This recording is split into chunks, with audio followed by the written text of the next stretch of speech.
Hi everyone, and thanks for listening to this session on high performance computing. I'm going to be going through 5 examples of how our solutions are being used across different industries for powering AI and machine learning applications. These analytics applications are increasingly being used across many industry enterprises where needs are growing to help analyze massive amounts of data. These workloads, both data intensive and compute intensive, are driving the use of high-performance computing into the business arena. And examples in the commercial world include fraud detection, personalized medicine, manufacturing, smart cities, autonomous vehicles, and a whole lot of other areas. And in order to run these apps more effectively, HPC-based infrastructure and tools are being recommended. So let's just jump right into it right now. So I'm going to start out by describing what I call practical AI and how it's being used and adopted across commercial enterprises. I'm then going to briefly describe how users are starting to build HPC in multi-cloud environments for both HPC bursting and all-in scenarios. Section 3 will cover the 5 different industry use cases in terms of their key challenges and how they solve them with an HPC infrastructure. And then I'll briefly describe where SUSE fits in and various pertinent projects that we've been involved in as well. So with that as the outline, let's dive right in.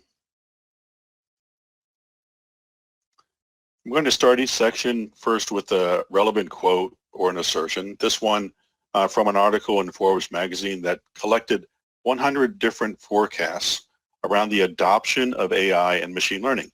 This one talks about practical AI that I mentioned earlier, and where it starts to become much more useful in uncovering patterns in data that results in positive outcomes for a business, which in turn strengthens the trust people have in AI. So high-performance computing, or HPC infrastructure, is being driven into enterprise markets, which means that HPC and enterprise convergence is occurring now, and it's speeding up as well. Competitive forces are driving companies to aim more complex questions at their data structures and push business operations closer to real time.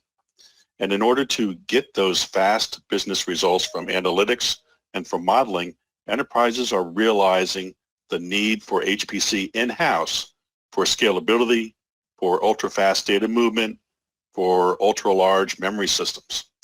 Also, research labs and commercial sectors are converging around a shared need to support extremely data-intensive AI and machine learning workloads.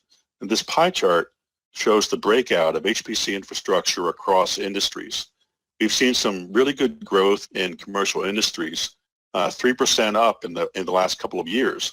And commercial and enterprise markets represent 58% of total HPC platforms, while academic comes in at 17% and government at 25%. So here we have some predictions made by Hyperion Research. The high growth rate of the HPC market will continue, especially given the inroads being made in enterprise markets. Exascale systems are being designed for HPC, AI, and HPDA, which is high performance data analytics, and are driving new processor types, new system designs, new software, and more. Data intensive HPC is driving new storage requirements, making storage systems and even software defined storage increasingly more critical. And many HPC organizations are starting to use the cloud.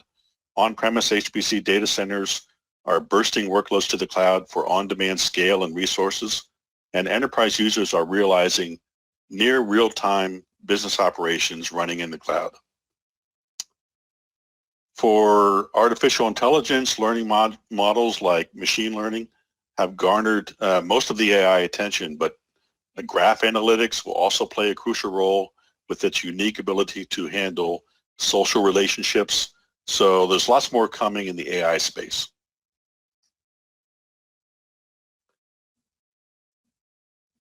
This might not be new to any of you, but I just wanted to start with a quick definition of artificial intelligence with a few examples. So first, you can see in this diagram that AI is really a superset of many different and deeper types of applications that get progressively more data intensive.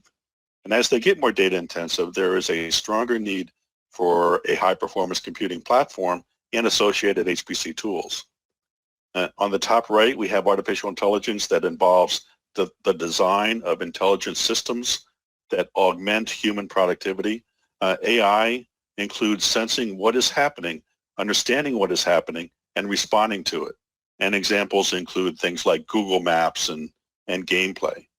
The next level down, we have machine learning involving discovering patterns and learning patterns from past data to understand and predict what could happen in the future. Examples are cybersecurity, autonomous vehicles, and Formula One racing.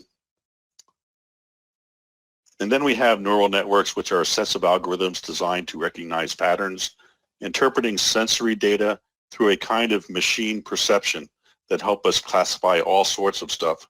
And examples here are facial and voice recognition. And then deep learning involves training and using neural networks to predict what will happen and be prescriptive about how to make it happen. Today, deep learning is restricted to supercomputers and quantum computing just because of the massive amounts of data that's needed in these spaces. Examples there are disease identification and energy demand optimization. So the Exascale race will drive new technologies into the HPC market. For those not familiar with this, Exascale refers to a performance measurement of 1 exaflop. That's exa, F-L-O-P. An exaflop of performance equals a quintillion floating point computations per second. And a quintillion is a 1 followed by 18 zeros. In other words, it's a really, really big number. It's a performance metric that has been really hard to attain for supercomputer manufacturers, but exascale computing combined with an ability to handle both traditional HPC and AI gives researchers an unprecedented set of tools to address big, complex problems. And these breakthrough research projects range from developing extreme scale cosmological simulations to discovering new approaches for drug response prediction to discovering materials for the creation of more efficient organic solar cells, et cetera, et cetera. So the Aurora system shown here will foster new scientific innovation and usher in new technological capabilities, furthering the United States' scientific leadership and position globally. Intel and the U.S. Department of Energy will deliver the first supercomputer with a performance of 1 exaflop in the United States. And this exascale Cray system being developed at Argonne will be used dramatically to dramatically advance scientific research and discovery. The other system I'm showing here, Frontier, is for the Oak Ridge National Laboratory and is expected to be the world's fastest exascale class supercomputer when it's delivered in 2021, next year, to the tune of more than 1.5 exaflops in expected processing performance. So really interesting times and really powerful computers coming up where we can solve some of these really complex problems. And some of the challenges in supporting what we call high performance data analytics. There are several challenges that we have that in supporting compute intensive workloads, data intensive workloads, and I group them into 3 different categories here. First off, time to solution. It's always going to be putting demands on how the applications run effectively and how all of the underlying components work together. The biggest issue here is that parallel software is lacking in many applications today. So with the need, sometimes for major redesigns in those applications, there's a lot of work ahead of us. Maintenance points to the heterogeneous environment and the fact that many components from different vendors are likely to be involved. Ensuring that they all continue to be supported and interoperate with each other is a big concern and can be a big headache as well. And then complexity includes several issues. Cluster management can be really complicated, especially when dealing with a very heterogeneous environment. And this is a highly parallel processing environment, which means that the applications must be written to take advantage of that parallelism within the HPC stack. Also, storage access time and data management are bottlenecks, depending on where the data is stored across the data center, in a grid, or in the cloud. So there are complexities not only in administration and management, but complexities within the software workloads. So leading into the next section around HPC in the cloud, the statement here points to two different scenarios, HPC bursting and HPC all-in. Bursting leverages a cloud environment when the workload needs additional resources and scale. And the all-in cloud scenario essentially sets up a mini HPC environment in the public cloud that manages everything right in the cloud itself. So HPC applications can scale across thousands of compute cores. In a cloud environment, they can run as a 100% cloud native solution shown on the left, or burst to the cloud on demand shown on the right. HPC bursting is certainly the most prevalent scenario we see out there today, preserving the on-premise HPC environment already established. Looking at the all-in scenario on the left a little bit closer, this is ideal for supporting HPC workloads closer to where the data might be collected in the cloud or at the edge. Essentially, a mini HPC environment is established within the cloud that includes the head, compute, and storage nodes. And this ideally helps lower cost while still realizing high performance and removing the bottleneck of high latency data movement. On the right-hand side, the HPC bursting scenario addresses changes in capacity needs on-premise by extending the jobs to the cloud, giving on-demand scale and on-demand flexibility.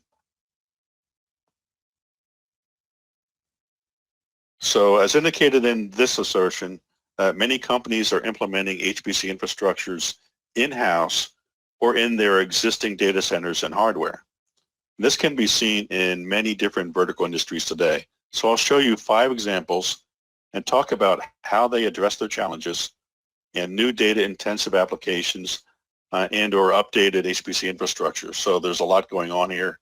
And I'm going to start with my first example, which is in consumer goods, specifically appliance design. The goals here are twofold for these customers. Reduce time in the development of innovative ovens and washing machines and refrigerators, and simulate and test more products, more variations in a virtual design space before committing to a physical prototype.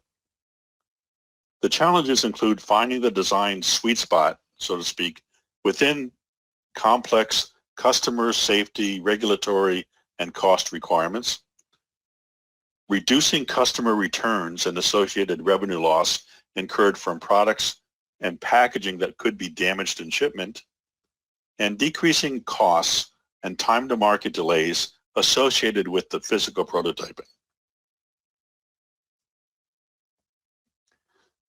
So for each of these examples, let's highlight various aspects, first of the consumer goods industry that are currently benefiting from AI and HPC. For manufacturing, this saves time and money because prototypes are used for validation, not development.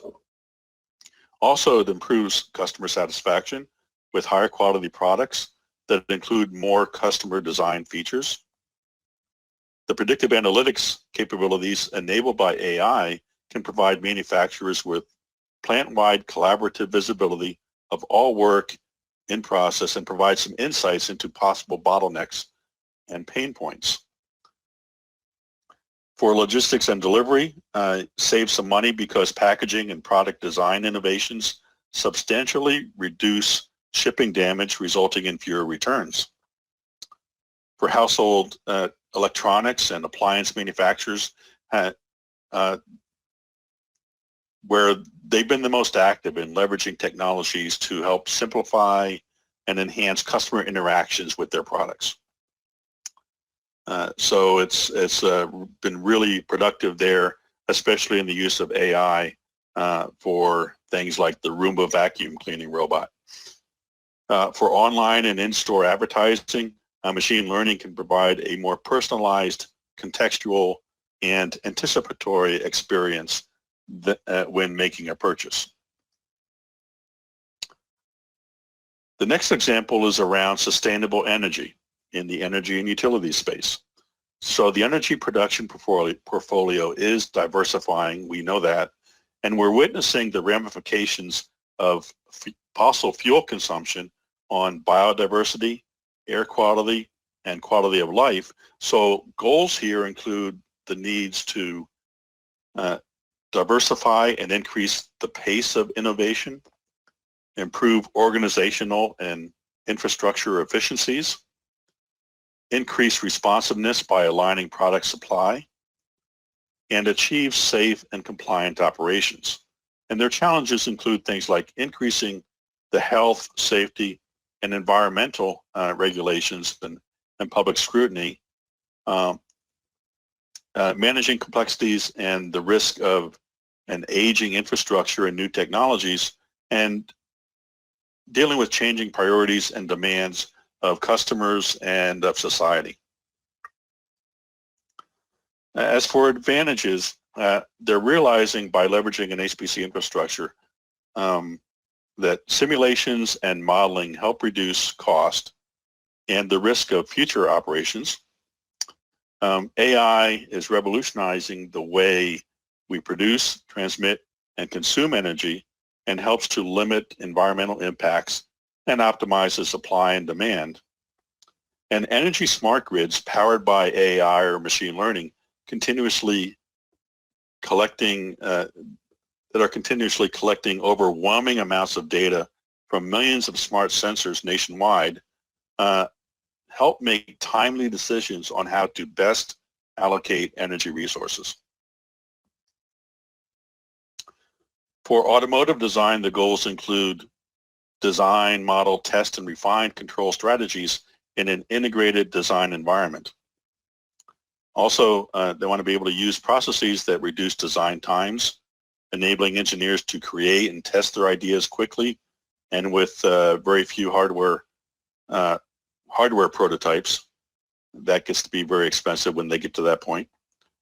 And provide a seamless environment to take designer ideas from concept through verification to real product code. And as far as challenges go, they want to be able to speed up their designs, increase quality, and reduce R&D costs by finding an alternative method to traditional methods.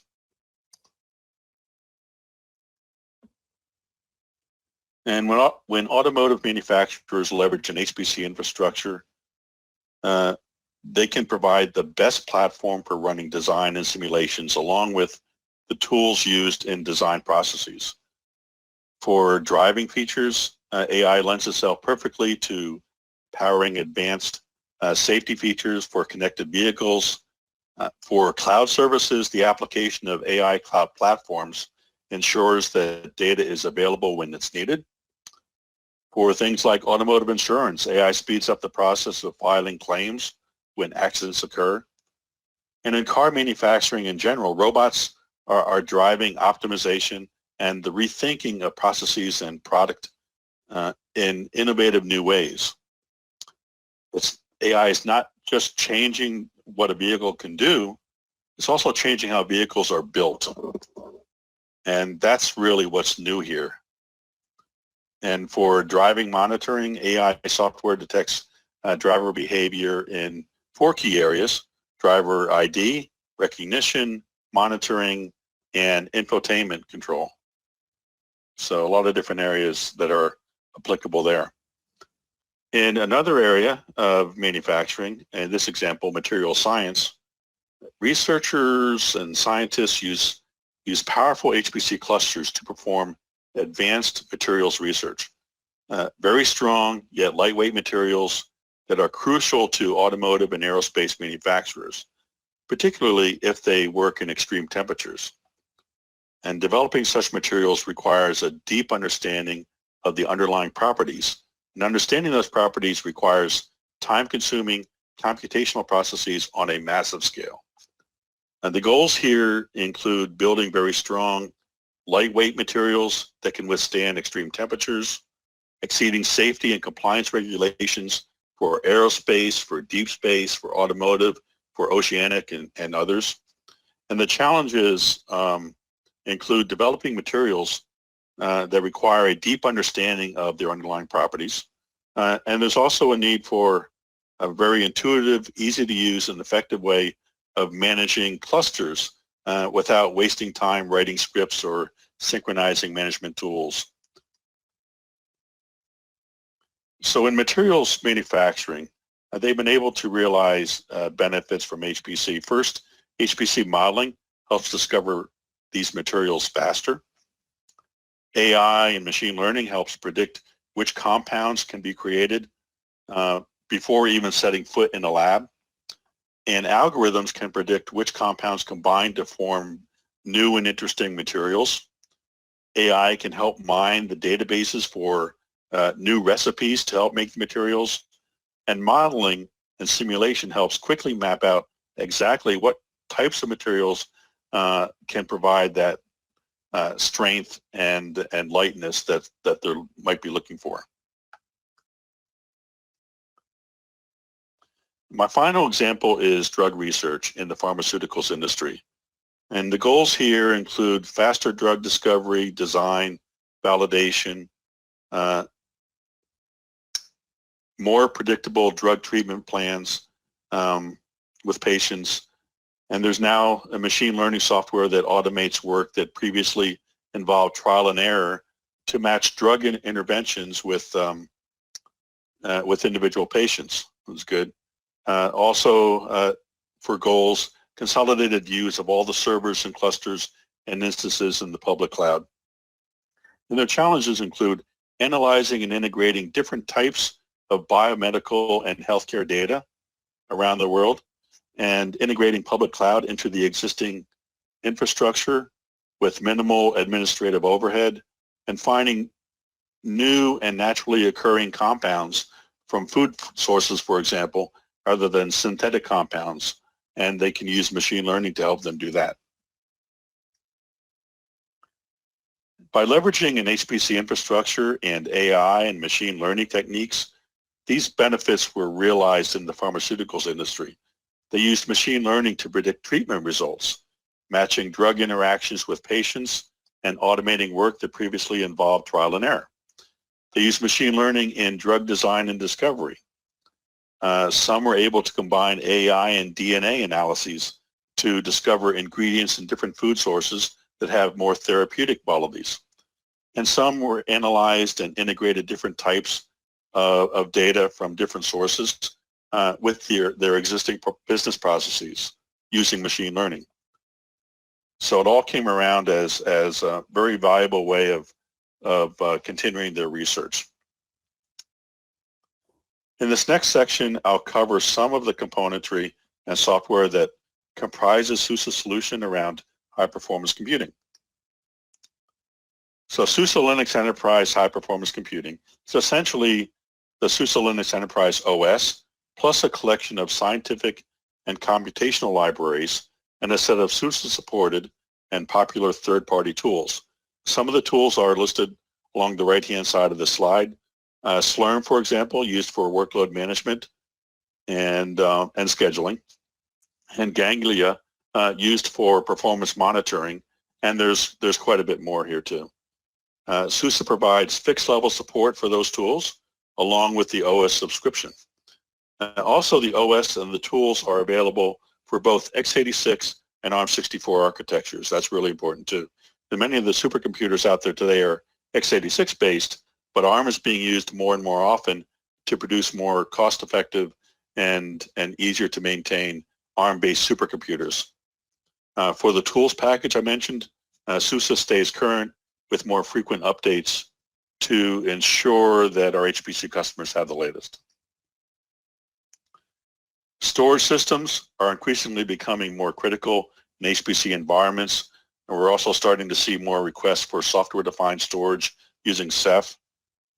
We're providing some new benchmarks for storage performance using Ceph-based SUSE enterprise storage, and IO500 ranks software-defined high-performance storage, where our latest benchmark is ranked at number 17, which is really, it's a good showing for SUSE, and it also indicates that software-defined Ceph-based storage is a viable alternative for not just HPC backup and archive, but performs high enough to be considered as primary HPC storage as well. Here I'm showing the Catalyst UK program, which brings together HPE and ARM and SUSE and 3 leading UK universities to establish one of the largest ARM-based supercomputer deployments in the world. And the goal of this program is to propel the ARM HPC ecosystem and Exascale computing in the UK with more than 12,000 ARM-based cores running across 3 universities. To date, the performance testing that has been done has been extremely positive and productive. So we'll continue to watch that as well as that expands. There are 2 main HPC-related communities that SUSE is heavily involved in. One is Open HPC, which provides an open source stack of HPC components for groups wanting to adopt the environment quickly and easily. The second is shown here, Open ACC, or accelerators, which for us helps our customers simplify access to accelerator technology. And with the advent of compute and data-intensive applications that are powerful and the need to be ported across many different operating environments, it becomes really important for this. So that portability is needed across CPUs, GPUs, and other accelerated hardware environments. So this quote pretty much sums up everything I've been talking about in this session so far. As apps become smarter in how they use data, the need for a more powerful HPC infrastructure and a set of tools is really clear. And the entire approach to computing for AI, machine learning will evolve very quickly.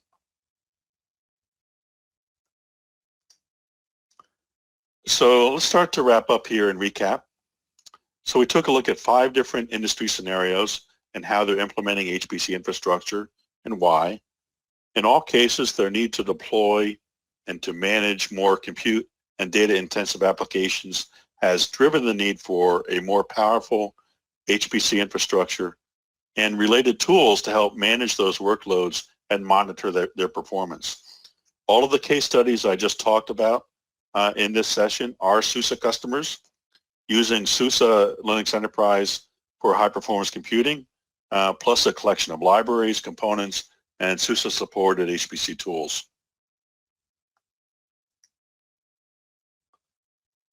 And based on the benefits and value realized by these customers, we were able to extrapolate towards some conclusions. First, SUSE delivers an HPC platform that makes these solutions better, easier to develop, faster, and more manageable.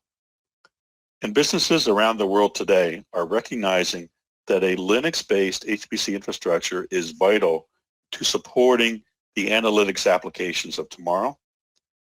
And finally, HPC is not just for scientific research any longer and is being adopted across banking, healthcare, utilities, and manufacturing, and other industries as well. So everyone needs to recognize the importance of HPC technology in furthering scientific causes and protecting the Earth. What we all are doing with HPC and AI really does matter and positively impacts lives and our planet, as you can see by some of the examples that I pulled out and showed in this session. And one last thing before I finish up, this list includes some really interesting facets of HPC. If you get a chance to check these recordings out as well as part of SUSECON Digital, it would give you a much more expanded view of how HPC is being used out there in vertical markets. So if you get a chance, check them out. Thanks for listening to this session. Hopefully you made it this far to the very end. If you have any questions at all, my name is Jeff Reeser, and thank you again.